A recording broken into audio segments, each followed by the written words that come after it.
जी हाँ दोस्तों, स्वागत है आपका ओनली स्टडी कंप्लीट स्टडी में। दोस्तों आज हमारा कंप्यूटर का तीसरा पार्ट है। जैसा कि आपको पता है, मैं आपको कंप्यूटर से संबंधित जितने भी इम्पोर्टेंट एमसीक्यूज होते हैं, जो आपकी प्रैक्टिस सेशन को बहुत अच्छा बनाते हैं, प्रैक्टिस को बहुत अच्छा बनाते हैं, उन सभी कंप्यूटर के जो क्वेश्चंस हैं, जो परीक्षा की उपयोगी बहुत ज़्यादा इंपॉर्टेंट है, सारे क्वेश्चंस मैं आपके लिए लेकर आता हूं।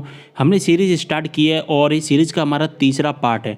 लगभग मैं इस सीरीज़ में 1000 से ज़्यादा आपको क्वेश्चंस कराऊंगा, जो आपकी परीक्षाओं की दृष्टि से बहुत ज़्यादा इंपॉर्टेंट होते हैं। तो चलिए देख लेते हैं कौन कौन से वो क्वेश्चंस हैं और चलिए स्टार्ट करते हैं। हमारा जो अगला क्वेश्चन स्टार्ट होगा वो 41 से स्टार्ट होगा। जैसा कि आप सभी को पता है, हम 40 क्वेश्चंस यहाँ पर कवर कर चुके हैं। ठीक है, अब ये हमारा अगला जो वीडियो है, यानी कि तीसरा पार्ट है, इसमें हम 41 से स्टार्ट करेंगे। और इसमें हमारा पहला क्वेश्चन रहेगा ईडीपी क्या है। ईडीपी का फुल फॉर्म क्या होता है दोस्तों? तो फर्स्ट का जो 41 का जो आंसर आपका क्या होगा, ईडीपी का बहुत ही सिंपल क्वेश्चन है, इलेक्ट्रॉनिक्स डेटा प्रोसेसिंग। क्या होता है इलेक्ट्रॉनिक्स डेटा प्रोसेसिंग? ई से इलेक्ट्रॉनिक, डी से डेटा और पी से प्रोसेसिंग इसका आंसर हो जाएगा। ठीक है, चलिए अगला हम देखते हैं 42। कंप्यूटर में सूचना किसे कहा जाता है? कंप्यूटर में जो सूचना होती है हम किसे कहते हैं? आप सभी को बहुत अच्छे से पता होगा कि हमारी जो इन्फॉर्मेशन होती है, हम क्या करते हैं, डेटा डालते हैं। डेटा से हमारी क्या बनती है, इन्फॉर्मेशन। डेटा अव्यवस्थित होता है, लेकिन हमारा जो इन्फॉर्मेशन होता है वो व्यवस्थित होता है। क्वेश्चंस आता है डेटा क्या है, अव्यवस्थित है, व्यवस्थित है, ऐसे भी क्वेश्चंस आ जाता है। तो कंप्यूटर में जो सूचना बनती है वो किससे बनती है? वो डेटा से बनती है। ठीक है, किससे बनती है? वो डेटा से बनती है। तो 42 का आंसर हो जाएगा डेटा, एकत्रित डेटा। ओनली डेटा को नहीं होगा, डेटा एक डेटा हो जाएगा, लेकिन जो काफ़ी ज़्यादा डेटा बन जाता है उसके बाद ही इंफॉर्मेशन मिलती है। इंफॉर्मेशन का मतलब क्या होता है? सूचना। सूचना एक सूचना तो नहीं होती है, जब हम सभी जगह से रिसर्च कर लेते हैं उसको ही हम इंफॉर्मेशन कहते हैं, सूचना कहते हैं। तो एक डेटा नहीं कहेंगे, जब बहुत सारा डेटा मिल जाता है तब हमारी क्या बनती है, इंफॉर्मेशन बनती है। ठीक है, अगला क्वेश्चन होगा हमारा 43। और 43 में आंसर क्या होगा, जल्दी से बता दीजिए। कंप्यूटर में डेटा किसे कहा जाता है? अभी अभी मैंने आपको बताया, तो इसका आंसर आप बता दीजिए कि 43 में जो डेटा है किसे कहा जाता है। तो इसका जो आंसर होगा हमारा क्या होगा, बहुत ही सिंपल आंसर है, जल्दी से बता दीजिए। तो इसका जो होगा डी। डी क्या है? चिन्ह व संख्यात्मक सूचना। तो डेटा क्या होता है? कंप्यूटर में हम डेटा, मैंने आपको बताया डेटा से इंफॉर्मेशन बना। डेटा अव्यवस्थित होता है और ये व्यवस्थित होता है। व्यवस्थित यानी कि हम जैसे हम अच्छे से समझ सकते हैं, लेकिन जो चिन्ह संख्यात्मक सूचना इसे हम नहीं समझ पाते, कंप्यूटर समझ सकता है। और आपको पता है कि कंप्यूटर केवल बाइनरी नंबर को ही समझ सकता है। तो ये डेटा होता है ना हमारा, चिन्ह और संख्यात्मक सूचना ही होती हैं। ठीक है, समझ में आ गया। इसके बाद 44, जल्दी से बता दीजिए, इनपुट का आउटपुट में रूपांतरण किसके द्वारा किया जाता है? बहुत ही सिंपल आंसर है, इनपुट का आउटपुट में रूपांतरण किसके द्वारा किया जाता है? जल्दी से हमें बता दीजिए दोस्तों कि कौन करता है। तो ये कौन करता है? हमारा सीपीयू करता है। इनपुट का आउटपुट, हमने इनपुट दिया और आउटपुट, इसको कन्वर्ट कौन करेगा? इसको कन्वर्ट कौन करता है? सीपीयू करता है। सीपीयू कहाँ करता है? प्रोसेसिंग के दौरान करता है। ठीक है, अगला क्वेश्चन है 45। और 45 में आंसर क्या होगा कि कंप्यूटर में जाने वाले डेटा को कहते हैं। कंप्यूटर में जाने वाला, कंप्यूटर में जो डेटा जा रहा है, हमारा कंप्यूटर में जो डेटा जा रहा है 45 का, उसे हम क्या कहते हैं? यानी कंप्यूटर हम डेटा को पहुंचा रहे हैं, यहाँ से हम जा रहा है डेटा, यानी कि हम क्या करा रहे हैं, उसको इनपुट करा रहे हैं ना, हम इनपुट करा रहे हैं। तो इसका क्या हो जाएगा? इनपुट। कैलकुलेशन एल्गोरिथम मत लगा देना। ठीक है, डेटा पूछ रहा है, कंप्यूटर में जाने वाला, कंप्यूटर में जा रहा है डेटा, उसे हम क्या कहेंगे? उसे हम इनपुट कहेंगे। ठीक है, 46 का आंसर क्या होगा कि डेटा प्रोसेसिंग का अर्थ होता है हमने डेटा डाला, ठीक है, इनपुट के थ्रू। अब क्या होता है, यहाँ पर प्रोसेसिंग होगा, इसके बाद ही हमें आउटपुट के थ्रू आंसर मिलता है। तो डेटा जो प्रोसेसिंग हो रहा है उसका अर्थ क्या होता है? 46 का आंसर हमें बता दीजिए कि क्या होता है, डेटा प्रोसेसिंग का अर्थ क्या होता है। तो जो प्रोसेसिंग हो रहा है, डाटा प्रोसेसिंग हो रहा है, हमने डेटा डाला और इसे यहाँ पर हमें रिजल्ट मिलेगा। तो दोस्तों जो डाटा प्रोसेसिंग हो रहा है यहाँ पर, वो क्यों हो रहा है डाटा प्रोसेसिंग? जिसे हम आउटपुट के थ्रू अच्छे से समझ सकें। यानी कि वाणिज्यिक उपयोग के लिए जानकारी तैयार करना। हमारे लिए क्या की जा रही है? जानकारी तैयार करना।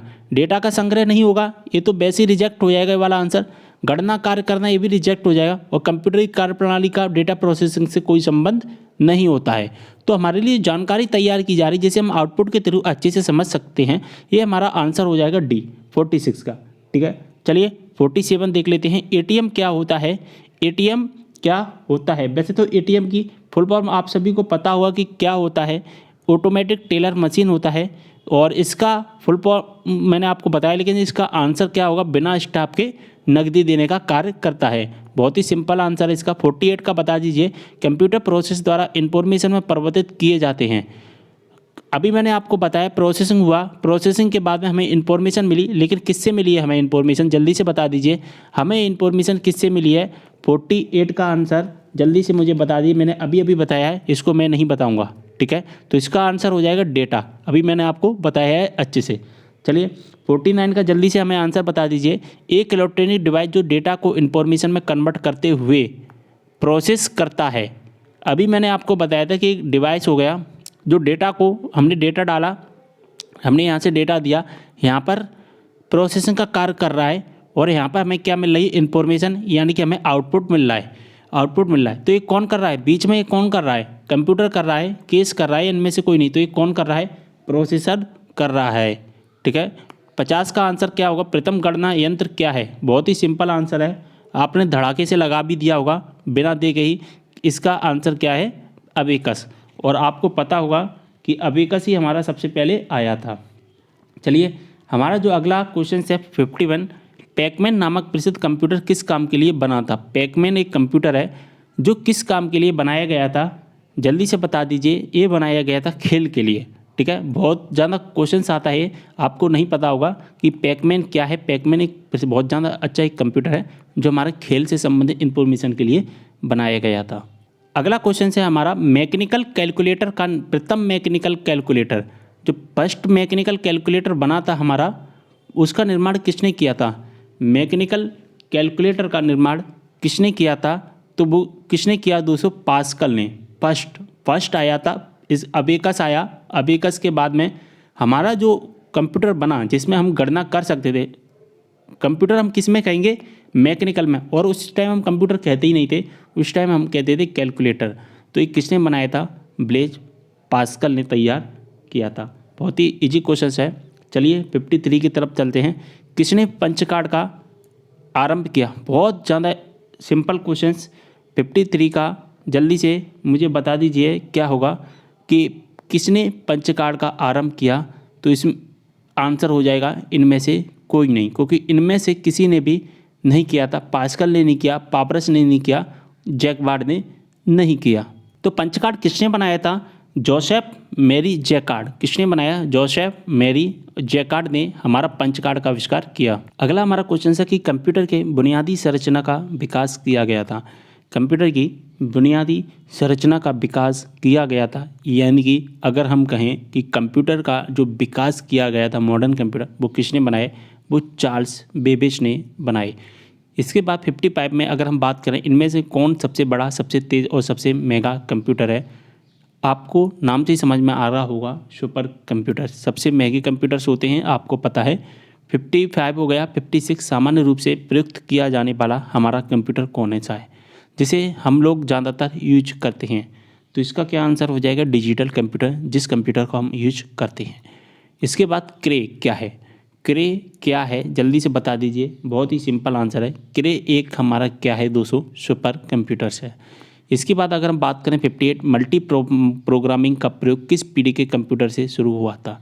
मल्टी प्रोग्रामिंग जो स्टार्ट की गई थी वो किस पीढ़ी में स्टार्ट की गई थी? मल्टी प्रोग्रामिंग का मतलब होता है कि एक हमारा कंप्यूटर हो गया और एक कंप्यूटर पर हम बहुत सारे प्रोग्राम चला सकते हैं। मल्टी प्रोग्रामिंग कहलाता है। जैसे कि मोबाइल में आपने व्हाट्सएप खोल लिया, फेसबुक खोल लिया, इंस्टाग्राम खोल लिया, ये सारी चीज़ें क्या है? मल्टी प्रोग्रामिंग कहलाती है। यानी कि एक कंप्यूटर में हम बहुत सारी प्रोग्रामिंग कर सकते हैं, तो मल्टी प्रोग्रामिंग कहलाती है। और 58 का हमारा जो आंसर हो जाएगा सी हो जाएगा, क्योंकि ये थर्ड जनरेशन में आई थी। सेकंड में आपको पता है ट्रांसलेटर आ गए थे। इसके बाद में ट्रांसलेटर के बाद में हमारी मेमोरी आई, और मेमोरी की वजह से हमारी जो थर्ड पीढ़ी है उसमें हम मल्टी प्रोग्रामिंग बहुत अच्छे से करने लगे थे। विश्व का सबसे पहला सुपर कंप्यूटर कब बना था? बहुत ही इजी क्वेश्चन है 59 का, तो इसका आंसर हो जाएगा 1976। ठीक है, कब बनाया था? 1976 में विश्व का पहला सुपर कंप्यूटर बना, जो कि क्रे नाम का था। हमारा अगला क्वेश्चन है दोस्तों, कौन सा है कि भारत में निर्मित प्रथम कंप्यूटर का नाम क्या है? भारत में जो पहला जो कंप्यूटर बनाया गया था वो कौन सा कंप्यूटर बनाया गया था? जल्दी से बता दीजिए। आपको इसका आंसर नहीं पता होगा, मुझे पता है नहीं पता होगा आपको इसका आंसर। तो इसका आंसर है सिद्धार्थ। कौन सा कंप्यूटर है? सिद्धार्थ। अगला क्वेश्चन है हमारा, हम आपको पता होगा कि 20 क्वेश्चन ही कर रहे थे। फर्स्ट पार्ट में भी मैंने 20 क्वेश्चन आपको करवाए थे, सेकंड पार्ट में भी मैंने आपको 20 क्वेश्चन करवाए थे। यहाँ पर हम 25 से 30 क्वेश्चन करने की कोशिश करेंगे। चलिए 61 का आंसर बता दीजिए। सबसे तेज कंप्यूटर होता है, सबसे तेज कंप्यूटर, बहुत ही ईजी क्वेश्चन है, सुपर कंप्यूटर होता है। इसके अलावा और कोई सा कंप्यूटर हमारा नहीं होता। ठीक है, चलिए 62 देख लेते हैं। माइक्रो प्रोसेसर किस पीढ़ी के कंप्यूटर हैं? माइक्रो प्रोसेसर आपको पता होगा, हमारा जो जनरेशन है, कौन सा जनरेशन है? चतुर्थ पीढ़ी का। ठीक है, कौन सा जनरेशन? चतुर्थ पीढ़ी का। बहुत ही सिंपल आंसर है, इसलिए जल्दी जल्दी करा रहा हूँ। 63 भारत में निर्मित परम कंप्यूटर किस प्रकार का कंप्यूटर है? परम कंप्यूटर, परम जो बनाया गया है वो कौन सा कंप्यूटर है हमारा? वो हमारा सुपर कंप्यूटर है। आपको सुपर कंप्यूटर के नाम याद करने पड़ेंगे कि कौन कौन से हमारे सुपर कंप्यूटर्स हैं। गणना संयंत्र एबाकस का आविष्कार किस देश में हुआ? यानी कि एबाकस नहीं है, ये अबेकस है। क्या है? अबेकस है। और अबेकस किसने बनाया था? चीन ने बनाया था। 63 का आंसर सी हो जाएगा। इसके बाद 65 IMAC एक प्रकार का क्या है? IMAC क्या है एक प्रकार का? तो IMAC हमारी एक मशीन है। क्या है? एक मशीन है हमारी IMAC। और एक कौन सी मशीन है? ये एप्पल की मशीन है, जिसे हम कहते हैं इंटरनेट मैकिंटॉश। ये एप्पल की एक मशीन। अगला क्वेश्चन से हमारा 66 एनालिटिकल इंजन का निर्माण किसने किया? बहुत सिंपल आंसर है, चार्ल्स बेबेज ने किया था। सर्वप्रथम पंच कार्ड का प्रयोग किसने किया था? जोसेफ मैरी जैकार्ड ने। अभी अभी मैंने आपको बताया। तो 67 का ए हो जाएगा।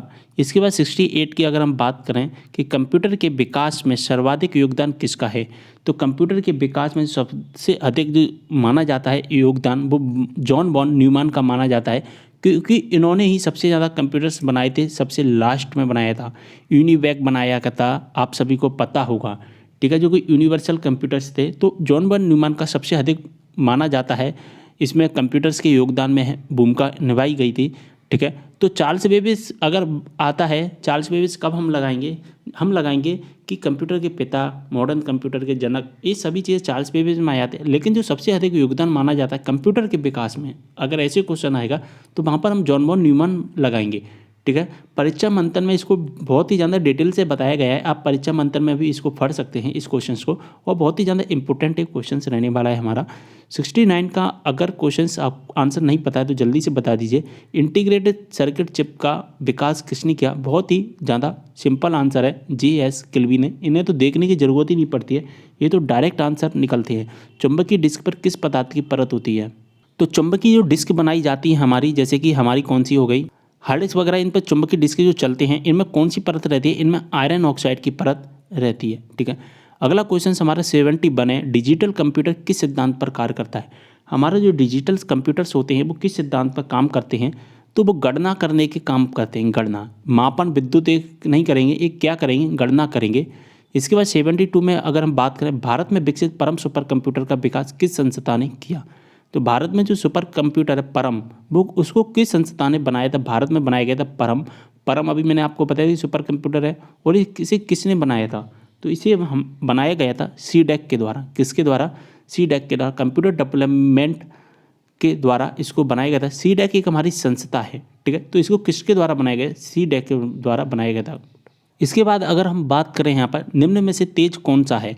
इसमें सबसे ज़्यादा तेज कौन सा होता है? तो आपको पता होगा रजिस्टर्स, जो कि CPU के सबसे पास रहते हैं, प्रोसेसर के पास रजिस्टर रहते हैं। इसके बाद रैम आती है।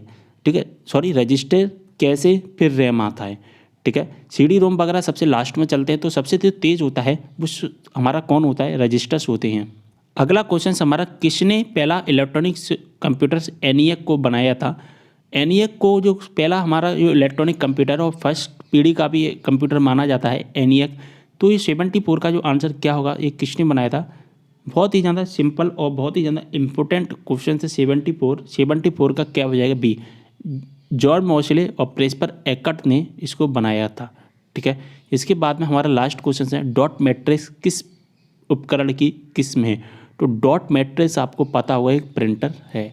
तो आज के इसमें हमने कितने क्वेश्चंस किए हैं, 75 तक हम पहुंच चुके हैं और हमने इसको स्टार्ट किया था 41 से 75 तक हम पहुंच चुके हैं। कल हम 100+ क्वेश्चंस करेंगे, ठीक है। और ऐसे ही हम सीरीज़ चला रहे हैं और ये सारी की सारी क्वेश्चंस बहुत ज़्यादा इंपॉर्टेंट है। इसमें मैं 1000 से ज़्यादा क्वेश्चंस आपको करवाऊंगा। तो चैनल को सब्सक्राइब कर लेना है। कंप्यूटर से संबंधित हर अपडेट यहाँ पर मिलेगी, कॉलेज से संबंधित सभी चीज़ें और जितने भी आपकी पढ़ाई से संबंधित चीज़ें होती हैं सारी चीज़ें आपको यहाँ पर मिलती रहेंगी। तो सब्सक्राइब करके रख लेना है। मिलते हैं अगली वीडियो में एक और जानकारी के साथ, तब तक के लिए बाय।